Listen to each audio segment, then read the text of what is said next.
Hai, kami dari kelompok 3 Psikologi Umum 2 ingin mempresentasikan materi mengenai learning. Kelompok kami beranggotakan 4 orang, yaitu Afrianti Maharani Safitri, Angela Valencia, Laisa Kamilah Jahri, dan Muhammad Lutfi Rianda. Yuk, langsung saja kita masuk ke pembahasannya. 1. Definition of learning. Istilah learning sudah cukup sering didengar. Dalam bahasa Indonesia, learning berarti belajar. Namun, dalam artian khusus, belajar adalah sebuah perubahan pada setiap aktivitas ataupun pengalaman praktik. Perubahan ini relatif permanen. Relatif permanen ini merujuk pada fakta di mana ketika seseorang mempelajari sesuatu, ada bagian otaknya yang berubah secara fisik agar dapat merekam apa yang sedang dipelajarinya. 2. Classical conditioning.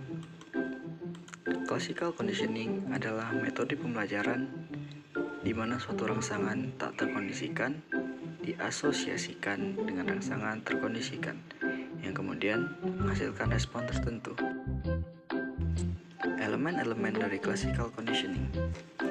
Yang pertama, unconditioned stimulus, yakni stimulus asli akan terjadi secara alami yang disebut dengan unconditioned stimulus. Stimulus ini biasanya akan mengarah pada respon refleks. Unconditioned di sini berarti tidak terpelajar. Yang kedua, unconditioned response. Respon spontan terhadap rangsangan yang tak dikondisikan disebut tak terduga atau UCR untuk banyak alasan yang sama. Conditioned stimulus. Stimulus yang sebelumnya netral sekarang bisa disebut stimulus terkondisi atau CS. Dikondisikan berarti dipelajari, dan seperti yang disebutkan sebelumnya, tidak terkondisi berarti tidak dipelajari. Kemudian conditioned response, respon yang diberikan CS atau stimulus terkondisi. Yang terakhir, biasanya tidak sekuat respon asli tanpa syarat UCR, tetapi responnya pada dasarnya sama. Namun, karena datang sebagai respon belajar terhadap stimulus terkondisi, ini disebut respon terkondisi. Selanjutnya ialah operant conditioning. Operant conditioning ialah metode pembelajaran atau teori yang mempelajari mengenai hubungan perilaku dengan konsekuensi yang didapat dari perilaku tersebut. Nah, perilaku ini dipengaruhi oleh penguatan dan hukuman. Nah, jadi contohnya itu dapat kita lihat dari eksperimennya B.F. Skinner mengenai tikus yang dimasukkan ke dalam kotak Skinner. Sebelumnya, eksperimen Skinner ini didasari atas eksperimennya si Thorndike mengenai kotak teka-teki. Nah, jadi Skinner ini ceritanya, dia mengobservasi sebuah tikus yang dimasukkan ke dalam kotak yang sudah tersedia sebuah tuas. Jika tikus tidak sengaja menekan tuas tersebut, maka akan ada makanan yang jatuh. Nah, dari sini, tikus akan berusaha mencari cara agar makanan tersebut jatuh kembali. Konsep utama operant conditioning.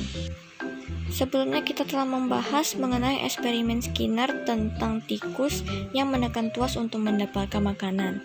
Melihat tindakan tersebut, Skinner akhirnya menemukan bahwa makanan itu sebagai pemacu dari perilaku tikus tersebut, dan hal ini disebut sebagai penguatan. Penguatan positif bertujuan untuk meningkatkan terjadinya perilaku dengan menambahkan stimulus yang mendukung atau rewarding. Contohnya seperti ketika ada anak yang mengerjakan PR dengan nilai sempurna, maka orang tua akan memberikan pujian. Pujian ini kita sebut sebagai rewarding, sehingga anak tersebut akan senang dan akan mengulangi tindakan yang dia lakukan seperti mengerjakan PR dengan nilai sempurna. Selanjutnya ialah penguatan negatif. Penguatan negatif ini bertujuan meningkatkan probabilitas terjadinya perilaku dengan mengurangi stimulus yang merugikan. Contohnya seperti kita mengalami atau menderita sebuah ruam yang sangat gatal. Nah, jadi kita tuh ingin mengurangi rasa gatalnya gitu. Jadi caranya itu kita muncullah perilaku kita memberi obat terhadap ruamnya tersebut. Nah, jadi ini contohnya penguatan negatif, sebab kita bertujuan untuk mengurangi rasa gatal. Dan tindakan memberikan obat tersebut dijadikan sebagai kebiasaan. Baiklah, sekarang kita akan membahas mengenai hukuman positif dan hukuman negatif. Hukuman positif bertujuan untuk menurunkan probabilitas terjadinya perilaku dengan memberikan sesuatu. Contohnya, ketika ada seorang murid yang lupa mengerjakan PR-nya dan melawan guru. Nah, melihat tindakan ini, gurunya langsung memberinya sebuah nasihat sehingga anak tersebut tidak akan melakukannya kembali. Kemudian, hukuman negatif. Hukuman negatif ini bertujuan untuk menurunkan probabilitas terjadinya perilaku dengan menghilangkan sesuatu. Contohnya, ketika ada seorang remaja yang memiliki kebiasaan buruk yaitu mengebut dengan menggunakan motor. Karena orang tuanya tidak senang, maka orang tuanya memutuskan untuk membatasi penggunaan motor terhadap remaja tersebut, sehingga remaja tersebut tidak dapat menggunakan motor sesuka hatinya. Jadi yang dihilangkan di sini ialah jatah dari penggunaan motor si remaja. Perlu ditekankan bahwa penguatan negatif dengan hukuman negatif itu berbeda, di mana penguatan negatif memiliki tujuan untuk meningkatkan probabilitas terjadinya perilaku, sedangkan hukuman negatif menurunkan probabilitas terjadinya sebuah perilaku. 4. Cognitive Learning Theory atau teori pembelajaran kognitif, yang menyatakan bahwa belajar membutuhkan pengaruh dari proses berpikir suatu organisme. 3 tokoh penting pada perkembangan teori ini, yaitu yang pertama, Edward Tolman. Dengan teori utamanya, yaitu latent hidden learning, melalui penelitiannya dengan 3 kelompok tikus. Tolman melakukan percobaan, yaitu dengan kelompok 1 tikus ditempatkan pada labirin dan diberikan penguatan berupa makanan pada sisi lain labirin agar tikus tersebut dapat keluar. Kemudian kelompok 2 tikus ditempatkan pada labirin dan tidak diberikan penguatan sampai pada hari ke-10 percobaan. Dan kelompok terakhir tidak diberikan penguatan sama sekali. Tikus kelompok 1 selalu memecahkan labirin, berbeda dengan tikus kelompok 2 dan kelompok 3. Pada tikus kelompok 2, setelah diberikan penguatan pada hari ke-10 percobaan, mereka mulai mengambil langkah yang sama dengan kelompok 1 dan segera memecahkan labirin tersebut. Tolman mendapatkan kesimpulan bahwa tikus pada kelompok 2 memang telah mempelajari dan menyimpan pengetahuannya terhadap labirin ini. Tetapi, tidak mereka demonstrasikan karena tidak memiliki alasan untuk menunjukkan pengetahuannya tersebut. Sampai ketika mereka diberikan penguatan yaitu berupa makanan, maka mereka akan menunjukkan pengetahuannya. Inilah yang disebut dengan pembelajaran laten. Pembelajaran laten sendiri adalah suatu proses pembelajaran yang terjadi selama tidak diberikan penguatan yang jelas dan tetap tersembunyi sampai diberikan pengetahuan yang jelas. Kemudian, tokoh yang kedua yaitu Wolfgang Kohler. Beliau mengemukakan tentang insight yang didapatkannya melalui percobaannya dengan simpanse. Percobaan yang ia lakukan yaitu dengan meletakkan pisang di luar kandang simpanse. Simpanse tersebut memecahkan masalah tersebut dengan mudah, yaitu dengan tangannya. Kemudian, pada percobaan selanjutnya menjadi lebih sulit. Pisang itu diletakkan jauh dari jangkauan lengan dan tongkat di tangan simpanse tersebut. Sementara itu, di dalam kandang, terdapat 2 batang kayu yang dapat menjangkau pisang apabila disambungkan menjadi 1. Percobaan pertama menggunakan 1 tongkat atau coba-coba sederhana. Setelah sekitar 1 jam mencoba, simpanse tersebut barulah mendapatkan inspirasi.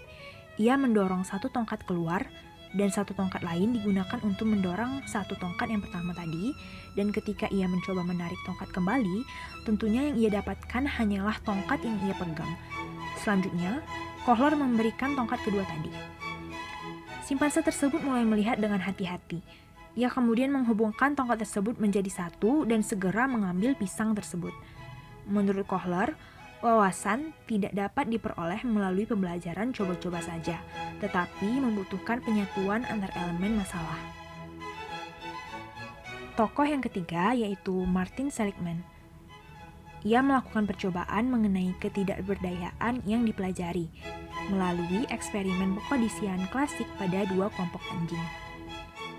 Percobaan yang ia lakukan yaitu dengan anjing diletakkan pada kotak yang dibagi menjadi kompartemen. Anjing kelompok pertama diikat dan diberikan kejutan. Sebelumnya, anjing tersebut telah diberikan kejutan serupa atau berupa pengalaman akan situasi tersebut, sehingga para peneliti berasumsi bahwa anjing akan belajar takut pada kejutan dan mencoba untuk melepaskan diri sebelum diberi kejutan. Sementara itu, anjing kelompok 2 tidak diikat, sehingga ketika diberikan kejutan, maka mereka dapat dengan mudah melompati pagar. Para peneliti terkejut di mana anjing kelompok pertama tidak melompati pagar seperti apa yang dilakukan oleh anjing kelompok 2. Mereka malah duduk diam. Anjing yang telah diikat saat dikondisikan telah mempelajari situasi tersebut bahwa tidak ada yang dapat mereka lakukan untuk menghindari kejutan tersebut. Sehingga ketika mereka ditempatkan pada situasi tersebut, anjing-anjing tersebut tetap tidak melakukan apa-apa karena mereka telah belajar untuk menjadi tidak berdaya dan percaya bahwa tidak ada yang dapat mereka lakukan. Stephen F. Meyer meninjau dan mempelajari kembali fenomena ketidakberdayaan dari pendekatan ilmu saraf. Kemudian, Seligman juga memperluas konsep tersebut dan mengusulkan bahwa perilaku depresif adalah bentuk ketidakberdayaan yang dipelajari. Menurut Alloy dan Sleman, orang yang mengalami depresi mungkin telah mempelajari pengalaman mereka dan tidak memiliki kendali atas apa yang telah terjadi. 4. Materi selanjutnya adalah observational learning. Observational learning atau pemodelan merupakan suatu sistem pembelajaran di mana seseorang akan mempelajari dan meniru perilaku yang diperagakan oleh orang lain. Albert Bandura adalah seorang ahli yang memperkenalkan observational learning ini. Untuk meneliti tentang metode pembelajaran ini, Albert Bandura melakukan sebuah penelitian di mana ia melibatkan sebuah boneka bobo yang diletakkan di sebuah ruangan bersama beberapa anak dan seorang peraga. Peraga tersebut melakukan sejumlah aksi agresif seperti menendang dan memukul bola.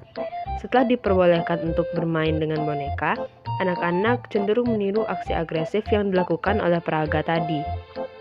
Dalam penelitian lainnya, Bandura juga menemukan bahwa adanya hadiah dan hukuman juga mempengaruhi anak-anak untuk meniru tindakan model tersebut.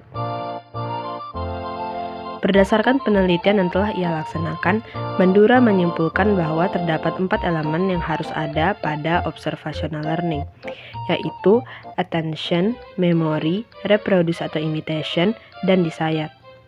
Yang pertama adalah attention. Untuk dapat mengamati aksi tertentu, subjek harus memusatkan perhatiannya dengan penuh terhadap tindakan yang dilakukan peraga. Lalu yang kedua adalah memory. Subjek harus dapat mengingat apa yang telah ia amati dengan sebaik-baiknya. Lalu yang ketiga adalah reproduce atau imitation. Setelah mengingat apa yang telah diamati, subjek dapat melakukan pengulangan aksi agar ia dapat menguji tingkat kemampuannya dalam mengingat aksi yang telah ditampilkan. Yang keempat adalah desire. Tujuan atau motivasi berperan penting dalam mempengaruhi aksi yang dilakukan subjek, sebagaimana terbukti pada penelitian Bandura. Misalnya, jika terdapat hukuman, subjek cenderung enggan untuk melakukan aksi yang ditampilkan. Selain itu, subjek juga akan lebih termotivasi apabila peraga memiliki reputasi yang baik, menarik, dan dapat dipercaya. Sekian dari presentasi kami. Mohon maaf jika kami ada salah kata dalam presentasi tadi. Sekian dan terima kasih.